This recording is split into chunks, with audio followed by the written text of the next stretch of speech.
It is wonderful, the power of faith like that can make multitudes upon multitudes of the old and weak, and the young and the frail enter without hesitation or complain upon such incredible journeys and endure the resultant miseries without repining.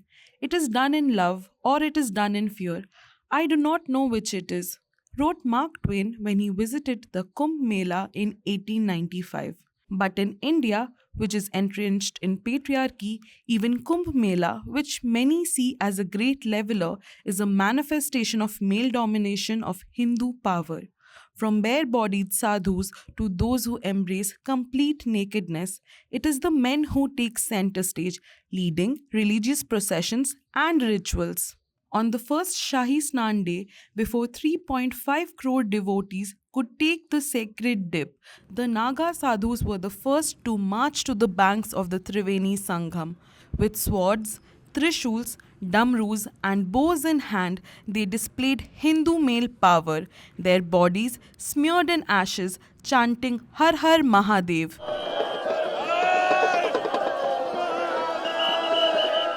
The next Shahi Snan is set to take place on 29th January during Amavasya. Known for their celibacy and sattvic diet consisting of freshly prepared, lightly cooked or raw foods, Naga sadhus strictly avoid processed foods and fried items.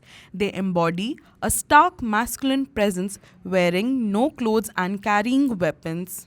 Out of the 13 originally recognized Hindu monastic orders, only 7 Akhadas include Naga sadhus.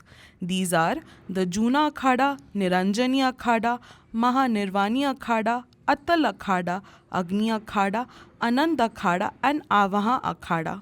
The Akhadas are divided into three main categories: Shaiva Akhadas, devoted to Shiva; Vaishnava Akhadas, devoted to Vishnu; and Udasin Akhadas, tracing their roots to a sect founded by the son of Sikhism's first guru.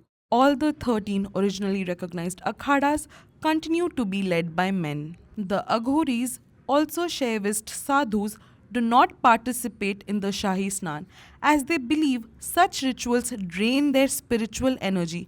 Instead, they performed Masan Holi at the Kumbh, where they adorned themselves with skull garlands and threw ashes instead of colors. This sect, embodying a raw form of masculine energy, meditates in cremation grounds, covers their bodies with ash, uses human skulls as utensils, and is known to consume flesh from human corpses. Unlike the Naga sadhus, Aghoris are not part of any akhadas.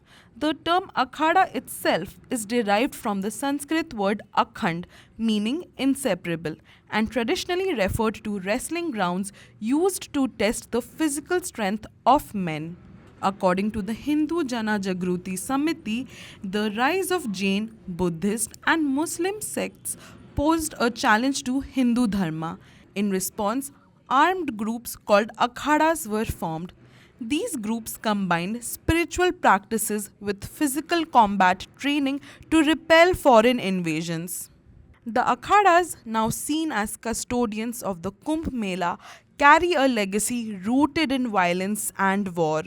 While the Kumbh is celebrated as a space for spirituality and devotion, its origins are deeply entwined with these battles. It is believed that Naga ascetics defeated Aurangzeb's army in Haridwar in 1666, repelled Ahmad Shah Abdali in Mathura in 1757, liberated villages under Rajendragiri in Jhansi from 1751 to 1753, laid the groundwork for the 1857 rebellion in Haridwar in 1855, and defended Hindus at the Sindh border. In 2016, the patriarchy of the Akhadas was challenged when Trikal Bhavanta, a female Hindu leader, staged a burial protest. Her all-woman Pari Akhada was denied permission to bathe in the holy waters. Then, in 2019, came the addition of the Kinnar Akhara, comprising trans and intersex people and hijras. Chanting Har Har Mahadev, Members of the Kinnar Akhara made their way to the Sangam for the Shahi Snan this year. At the center of the procession, Acharya Mahamandaleshwar Laxmi Narayan Tripathi walked under an umbrella flanked by other Mahamandaleshwars of the Akhada. The Kinnar Akhada captivated everyone as they approached the riverbank wielding swords and trishuls. Draped in colorful saris adorned with rudraksh malas, their foreheads were marked with the Tripundra tilak along with large bindis and tilaks for Hari. They presented a distinct and striking sight, a contrast to the other akhadas. Laxmi Narayan Tripathi, who formed the Kinnar Akhada in 2015, was the first transgender person to represent Asia Pacific at the UN in 2008. She's an activist, an actress, a Bharatanatyam dancer, and a choreographer. She explained her inspiration came from the 2014 Supreme Court ruling that recognized transgender people as a third gender entitled to the rights and protections of India's constitution. Tripathi said, I was not at all religious, but after the court verdict, I had a space already in my religion. So why should I see another religion than the one I was born into? What was mine had to be mine. We decided to reclaim it. In 2016, they participated in the Ujjain Simastha Kumbh. In 2019, they gained recognition from Juna Akhada and performed the Shahi Snan with them. Later in 2021, they took part in the Earth Kumbh in Haridwar. Unlike other akhadas, which are only open to Hindu men, the Kinnar Akhada welcomes all genders and sexualities. However, their recognition was not without resistance.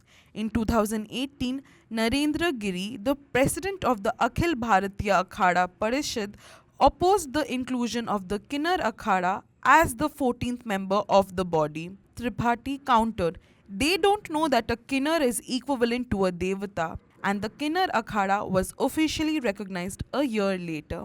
By identifying themselves with mythological celestial beings and invoking Hindu scriptures, the Kinnar Akhada has challenged the male dominated, change resistant patriarchal world of the Akhadas.